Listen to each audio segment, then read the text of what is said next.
Today's story is about four friends, Enrique Martínez, his wife Ana, and their two friends, Jorge and Sofia, who drive up into the Prades Mountains of Catalonia on the afternoon of October the 16th, 1991, to explore Spain's ghost town of La Mussara, while they hunt for wild mushrooms. Jorge has been hyping this place up for weeks, saying the fog here doesn't behave like normal weather, and the ruins have a reputation for strange folklore. And almost immediately, the town starts proving him right. Sounds change, visibility collapses, and small details feel staged. But the part that makes this story stick is how quickly normal turns into something you can't explain. So the question is, what exactly does La Mussara do to people who step too far in? The first thing Ana noticed was the silence. Not the quiet of a mountain, not the peaceful hush you expect when a road turns to dirt and the city drops away. This was different. An abrupt, unnatural stillness that landed after noise like a hand clapping over a mouth. Moments ago, the frogs had been so loud they seemed to fill the air itself, turning the fog into a vibrating thing. Then, with no tapering, no fading, no reason, they stopped. Ana stood with her shoulders lifted, breath caught halfway, as if the town had issued a command and the pond had obeyed. Her fingers dug into something rough and braided. Wicker. She looked down. The basket in her hands was damp from mist and heavy with mushrooms, caps mottled reddish-brown, stems clipped clean, the scent sharp and earthy like fresh-cut soil. Enrique's basket. And that fact, simple as it was, hit her with the force of a wrong equation. It didn't make sense. Not here, not now. Her mind tried to solve it by rewinding the last minutes, and the fog made it hard, as if memory itself had become wet. She lifted her gaze toward the church window. The open rectangle of stone and emptiness stared back. Ana opened her mouth to call his name again, but her throat wouldn't cooperate. The fog felt thick enough to swallow syllables. Behind her, footsteps approached. A hand touched her shoulder, Jorge's, firm but uncertain. Another hand, Sofia's, light and trembling. When Ana turned, she saw their faces blurred at the edges by mist, their expressions hovering between disbelief and the kind of fear that doesn't want to admit its fear. Ana tried to speak. The only thing that came out was a small sound, barely a word, like her body was testing whether the air would allow it. Then she looked down at the basket again, and understood in some primitive way that this town was giving her an object instead of an answer. Earlier that day, Enrique Martínez had been happiest in the most ordinary way. He had crouched by a mossy log, the mountain's damp chill soaking into his knees through denim, and pulled out his pocket knife. It was the kind of knife he kept for practical things, cutting citrus at work, trimming twine, shaving bark to start a stubborn fire. Nothing ceremonial about it. He slid the blade under the mushroom stem and cut with a careful twist, as if he were harvesting something fragile and valuable. Because he was. He eased the mushroom into a wicker basket already holding a small pile, each cap nestled like a coin in a purse. Mushroom hunting wasn't just a hobby for him. It was competence. It was control. It was a small, honest reward you could earn with patience, attention, and a steady hand. The air smelled green and alive. Somewhere above, unseen in the canopy, a bird clicked its call like a metronome, keeping time. When Enrique stood, he paused, not because he was sentimental. Enrique wasn't that kind of man, but because the view demanded a pause. The valley below unfolded in layers of green, so lush it almost looked unreal, as if the mountain had decided to hoard color. Down there, somewhere beyond the ridgeline, was life as usual. The port city, the bar, the noise. Up here, his thoughts could finally stretch out. Enrique and Anna lived in Tarragona, busy, humming, restless. Enrique worked behind a bar, a job that taught him how to smile when he didn't feel like smiling, and how to keep moving even when his body wanted to stop. People flowed in and out of his nights. They asked for drinks, asked for attention, asked for warmth, asked for jokes. Even on good evenings, it was a flood. So when Jorge suggested a trip into the Prades Mountains, mushrooms and ruins, he'd said, as if those words belonged together, Enrique had been willing almost immediately. Anna liked the idea too. A day in nature, a day where Enrique would come home smelling like pine and earth instead of smoke and spilled alcohol. A day where their talk wouldn't be limited to schedules and fatigue. And Jorge had a different hunger. Jorge had been the one who'd heard the stories. La Mussara, he told them, was one of those places people mention with lowered voices, an abandoned town up in the mountains where fog could swallow you. A place with folklore that refused to die.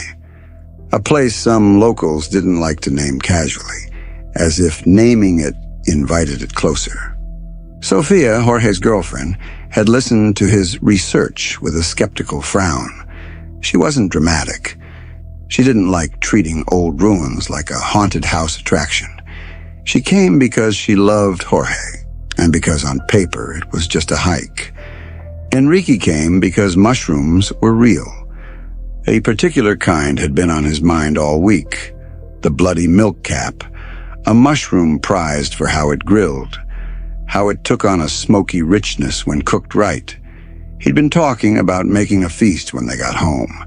Meat, mushrooms, a small celebration of having escaped the city for a few hours.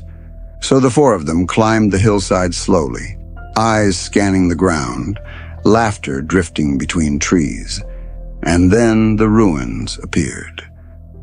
La Mussara didn't rise like a castle. It didn't announce itself. It simply emerged. Stone foundations, broken walls, roofs long collapsed, the skeleton of a town surrendering to time. It was old, older than their family's histories in the modern sense, and yet it felt unfinished, like it had been abandoned mid-thought. They stopped at the outskirts, beside a building that was little more than a foundation, and 3 standing walls. No roof, just stone framing the sky. From there they could see straight down what had once been the main drag, a dirt road running toward the center, lined with ruined foundations like missing teeth. About 200 feet away stood the church, still upright, still holding its steeple, like a finger raised in warning. Behind it, visible through weeds and brambles, sprawled an overgrown cemetery. Off to the side, a pond sat in wild neglect, full of frogs whose croaking stitched together the silence. The friends stood there staring. Even Jorge lost his voice for a moment, because the creepiness wasn't invented. It wasn't the kind of atmosphere you could talk yourself into. It was the honest unease of a place where life had once been routine. Baptisms, funerals, meals, gossip, and now all of it was gone. And then, as they watched, mist began to gather. At first it was a thin veil, nothing dramatic. Then it thickened. It moved along the road in slow, deliberate waves, threading between ruins, wrapping the church, pooling low in the places where buildings had once held warmth. Jorge exhaled like someone pleased to be right. "Told you," he said.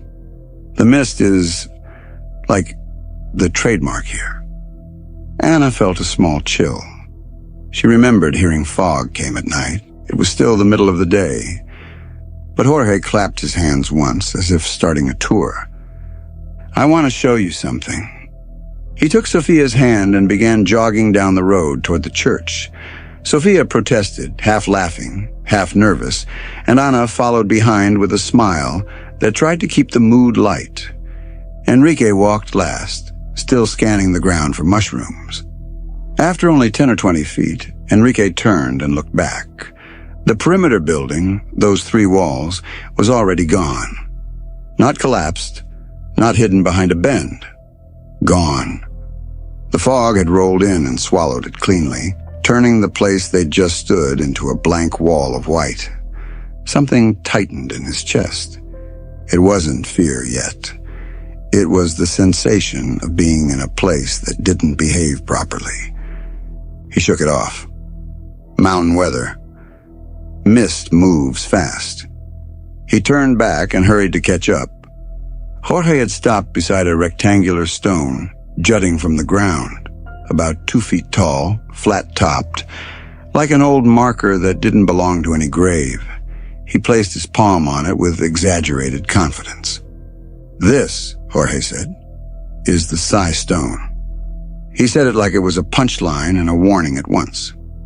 Anna's eyes flicked to Sophia, who looked immediately displeased by the name alone. Jorge launched into his story. How the stone was ancient, how people claimed it held something dark, how some legends said touching it could draw you into a parallel place. A village of the sixth, a hidden world tucked behind the world. Sophia crossed her arms. "If people say don't touch it," she said, "then why are you touching it?" Jorge grinned, hand still planted there, as if daring the mountain to answer. "Come on," he said. "Somebody else touch it." Sophia refused with a sharp shake of her head. Anna, half amused, half competitive, stepped forward. "Fine," she said, and placed her hand on the stone. For a second, the 4 of them held their breath, suspended in that childish human hope that the world might do something dramatic just because you asked it to. Nothing happened. Anna pulled her hand away and laughed. Jorge laughed too, triumphant that the moment had at least been theatrical. Then Enrique noticed the frogs. Their croaking, which had been steady background noise, suddenly swelled. Louder, closer, as if the pond had been dragged up the road toward them. It wasn't just volume. It was intensity. The sound pressing into his ears until he couldn't ignore it. Enrique turned toward the church, squinting into the fog. The mist shifted. For a heartbeat, it thinned in front of one of the church windows, and Enrique saw a figure. A dark shape, upright, human-sized, standing inside the window's rectangle, as if framed on purpose. Not moving, not waving, just watching. Enrique's breath caught so hard his chest hurt.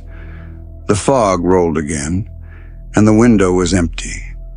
He stood frozen, trying to decide whether he'd imagined it, whether his eyes had built a person out of shadow and ruined stone because Jorge had been filling the air with haunted talk. Anna's voice snapped him back. "Enrique," she called, playful.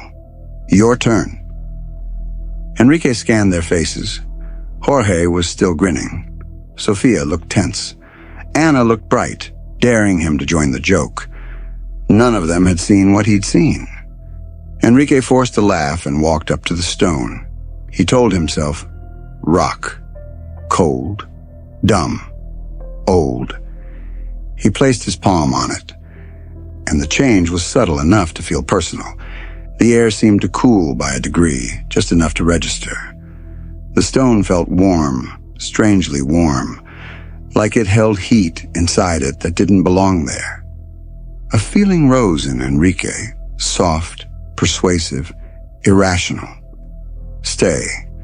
Not as words exactly, as a calm certainty that he could stand here for hours with his hand on the stone, that he could forget his job, forget Tarragona, forget every restless crowd he'd ever served. It felt like sitting down after a long shift and realizing your body has been aching for more than rest. And beneath that comfort, something else. A thinner voice, urgent, almost panicked. "Get away, now." Enrique yanked his hand back as if burned. The warmth vanished. The air felt normal. The spell, if it had been a spell, broke so quickly he could have convinced himself it never happened. Jorge and Ana stared at him expectantly, waiting for him to describe some mystical thrill. Enrique opened his mouth. Nothing came out that felt true. Sophia finally spoke, and this time there was no humor left in it. "Can we go?" she said. "I don't want to keep tempting whatever people say is here." Jorge threw an arm around her, teasing. "Lighten up," he said. "We're just exploring." He took her hand and continued walking down the road toward the church. Ana followed immediately, energized now by the story she could later tell, like a kid who believes the world might still have secret doors. Enrique hesitated for a heartbeat longer. The fog had thickened behind them. The path back up the hillside already felt less like a path and more like a memory. He wanted to leave, but he didn't want to be the one who ruined the day. So he followed. They passed the pond where frogs were still croaking with that feverish insistence. The church loomed closer, its stonework mottled, its interior dark through broken windows. Enrique felt relief when he saw the others hadn't tried to enter it. Jorge led them behind the church into the cemetery, where weeds and brambles had made the graveyard feel like a forgotten garden. The three of them began reading headstones, laughing softly at old names and dates, stepping carefully around tilted markers. Enrique tried to keep his eyes away from the church window, but his body betrayed him. He stopped, turned, and faced it again. Empty. And yet he felt drawn. Not a dramatic pull like in a film. Something quieter, worse, like curiosity with teeth. Enrique walked toward the window without deciding to. His boots scuffed stone. The frogs grew louder, or maybe his awareness of them sharpened until they filled his skull. He reached the sill and leaned in to peer inside. The interior was ruined. No pews, only their ghost in the form of scattered debris. A suggestion of where the pulpit had been. Darkness pooled in corners that should have belonged to daylight. And Enrique felt watched. He leaned closer, and the sensation tightened, like a thread winding around his ribs. Behind him, in the cemetery, Ana laughed at something Jorge said. The sound was faint in the mist, as if it belonged to another place. Ana looked up and realized Enrique wasn't with them. She walked to the cemetery gate and saw him by the church window, leaning too far, posture wrong, like he wanted to climb through. She called his name once. No reaction. She called again. Still nothing. Ana hurried over and shook his shoulder. Enrique turned slowly, blinking like someone waking from a dream. His face was slack with confusion. He didn't speak. He only stared at her, and Ana felt a cold thread of alarm slip under her ribs. She forced cheer into her voice because that was her instinct. "Come on," she said, touching his arm. "Everyone's back there." And she turned and half-skipped back toward the cemetery, trusting him to follow. Back among the graves, Ana tried to shake off the image of Enrique's empty stare.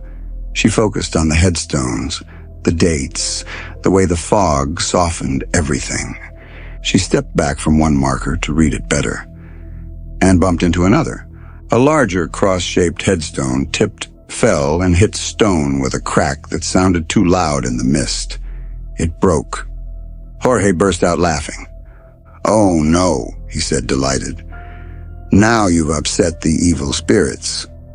Ana's cheeks flushed. She crouched immediately, trying to fit the broken piece back into place, as if that could undo the disrespect. Her laugh was thin, forced. Sophia didn't laugh. She stood rigid, eyes scanning the cemetery, as if waiting for the town to answer Jorge's joke. "Jorge," she said quietly, "is this place actually haunted? Like, really?" Jorge's smile shifted into something pleased.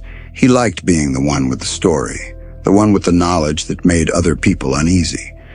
"Yeah," he said. "I think it is." And then Jorge told them the legend of how La Mussara became haunted. He spoke of war in this part of Spain, October of 1873, when rival forces used caves in the mountains as makeshift hospitals. He told them about a beloved general who was carried into a cave wounded and died there, and how 6 people who witnessed his death tried to protect the army's morale by keeping it secret. They built a coffin. They carried it in darkness up to La Mussara. They buried him in the cemetery behind the church before dawn, hiding the truth in the earth. Weeks later, rival soldiers arrived searching for the general, believing he was hiding in the village. They tore through homes, dragged civilians into the street, demanded answers with guns. An elderly man finally told them the general was dead, buried in the cemetery. But he couldn't point to the grave. So the soldiers marched the villagers to the cemetery and ordered them to dig. As the villagers dug up grave after grave, the frogs near the pond grew louder and louder until the sound became unbearable. So loud, Jorge said, that the leader of the rival soldiers fired into the water in frustration, trying to silence them. It didn't work. The frogs only got louder. When the villagers finished and no general was found, the soldiers noticed one grave untouched. Everything around it dug up except one. The villagers refused to go near it. They said it belonged to a woman who had died recently, an old woman people suspected was a witch. It was dangerous to disturb her. The soldiers didn't care. They forced the grave open. Inside, the woman lay strangely preserved, pale and still, cheeks faintly colored as if life hadn't fully left her. Her lips were parted as though she'd been buried mid-sentence. And her eyes were open. The villagers screamed. The soldiers recoiled, but anger won out over fear. They hadn't found the general. They had found only a story. So, Jorge said, they dragged the woman's body from the coffin and strung it up as a warning. An act of rage and desecration meant to punish both the village and whatever superstition had wasted their time. He didn't describe it like a gore story. He described it like something remembered by a town that never recovered. Gunfire, repeated, cruel, and then a silence that fell so sudden it felt like the mountain itself had flinched. Because right after the soldiers finished, the frogs stopped. All at once, the pond went dead quiet. The stillness was so unsettling that the soldiers fled without a word, leaving the village shaking in the aftermath. When the villagers reburied what they could, someone stepped into the witch's grave and felt their foot sink deeper than it should. The ground gave way to something hollow beneath. Another coffin, hidden below. The general's.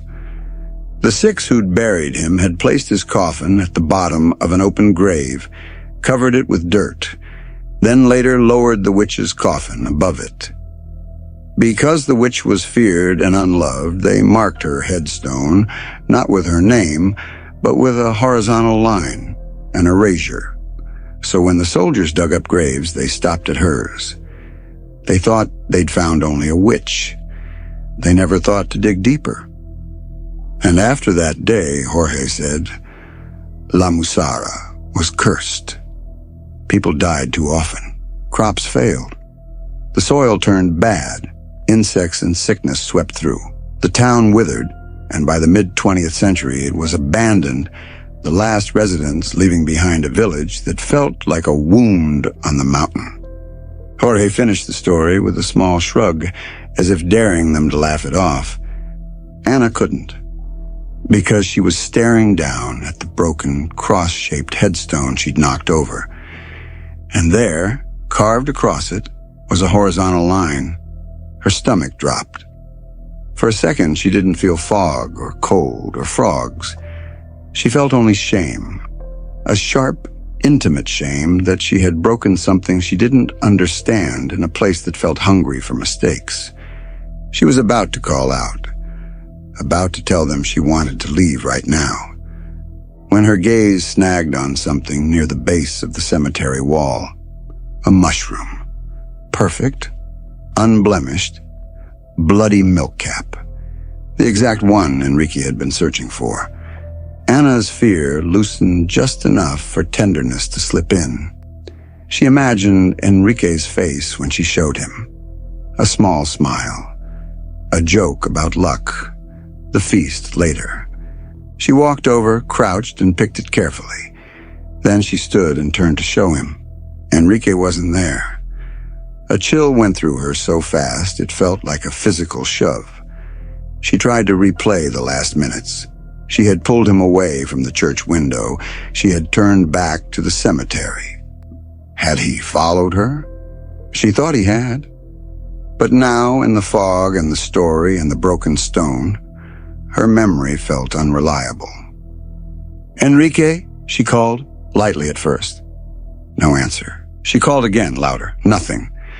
Anna looked toward Jorge and Sofia, barely visible through mist, and asked if they'd seen him. Both said no. Anna dropped the mushroom without realizing it. It fell into wet grass like a small, dark heart. And Anna ran. Out of the cemetery, around the church, into fog so thick she could barely see her hands. She called his name over and over, voice tearing itself raw. The sound came back at her muffled and wrong, like the town was chewing it. Jorge and Sofia followed, at first walking, not understanding the urgency, then faster as Anna's panic infected them. In the fog, they saw shadows shift and thought they were seeing Enrique or Anna, only to reach those places and find nothing. Sofia tightened her grip on Jorge's arm until her fingers hurt. Jorge stopped, joking entirely. As they moved, the frogs rose again, croaking louder and louder, a wet roar that swallowed Anna's voice. For a moment, it felt like the pond was the only living thing in the town, and it was trying to drown out a different sound. Then, the frogs stopped, abruptly, like a switch. Silence crashed down. And in that silence, Jorge and Sofia heard something else. Anna crying. They found her crouched near the church wall, back to them, in the spot where Enrique had been earlier, near that window. Jorge put a hand on her shoulder. Sofia did too. When Anna turned, her face was wet and stunned, like she'd been hit by something invisible. In her hands, she was clutching Enrique's wicker basket, full of mushrooms he'd carefully cut and collected. Anna looked at them and her lips moved before a sound came out. Her voice broke. She swallowed and tried again. "He's gone." Only then did the words become real. Only then did the town feel less like a ruin and more like a machine that had completed a function. They searched for the next hour anyway. They searched in fog that refused to open. They called. They listened. They called again. They circled the pond, checked behind walls, pushed through brush, peered into the church interior from broken windows and found only rubble and dark. No blood, no torn clothing, no clear footprints leading away. Just absence, complete enough to feel deliberate. As the light faded and the fog thickened further, fear changed shape. It stopped being sharp and became heavy, practical. They were losing visibility. They were losing time. They left because staying without help would only create more missing people. Authorities were notified. A massive search was launched around La Mussara over the next week. Teams combing terrain, calling his name, scanning ravines and brush and abandoned structures. Nothing. No trace of Enrique Martínez was found. No body. No belongings beyond the basket Anna had already recovered. No explanation that held steady against the facts. The simplest conclusion, wandered off, fell, died somewhere, was offered like a blanket, a cruel comfort.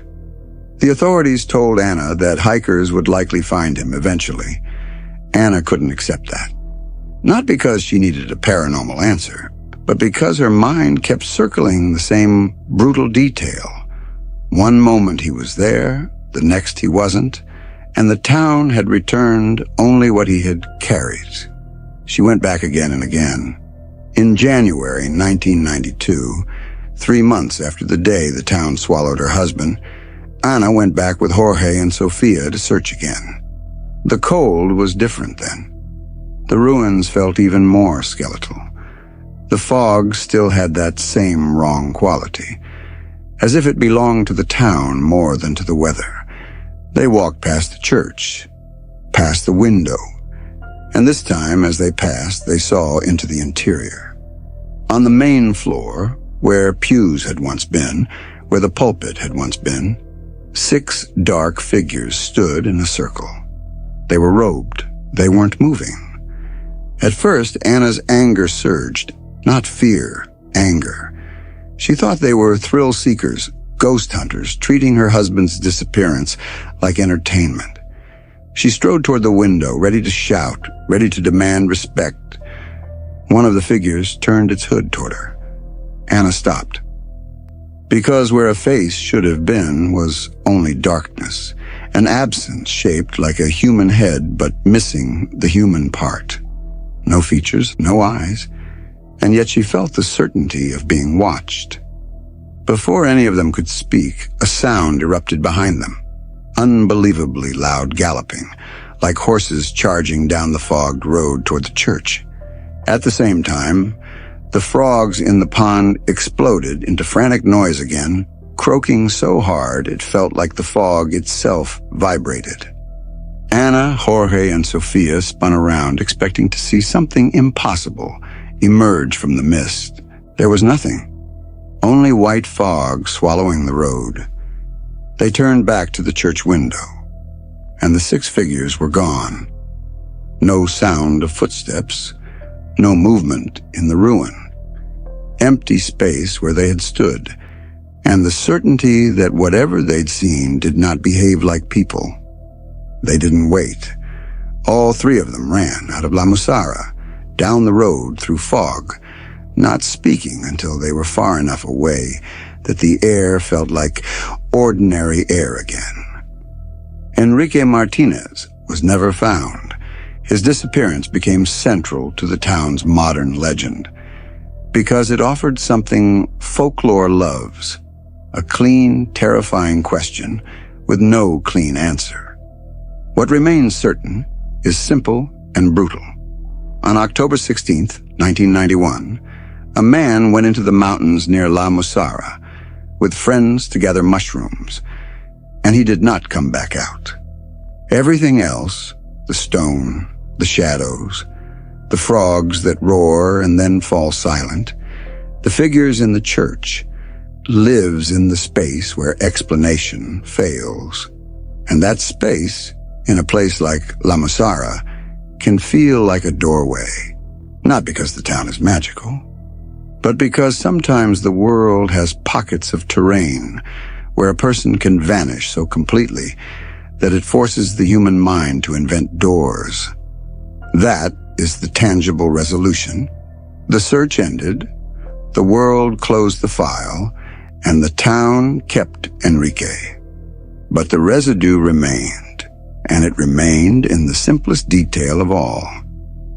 If Enrique wandered off and died somewhere in that fog, why did the town return the basket to the exact place he had been leaning into the church window? Not tossed into brush, not found down a slope, not lost along a trail. Held, placed, as if the mountain wanted to make sure the one object tied to him would be found. As if the town knew Anna needed something to clutch when it took everything else. Even years later, people who knew her said she couldn't stand the smell of mushrooms. Not because it reminded her of a hobby, or a meal, or a day in the mountains, but because the scent of earth and cut stems felt like a signal that still hadn't finished transmitting. A message left mid-sentence, a life interrupted at the church window, and a fog that didn't arrive like weather. It arrived like intent. This was Midnight Horror Society, dark curiosity for sleep. Until your next midnight session, sleep well.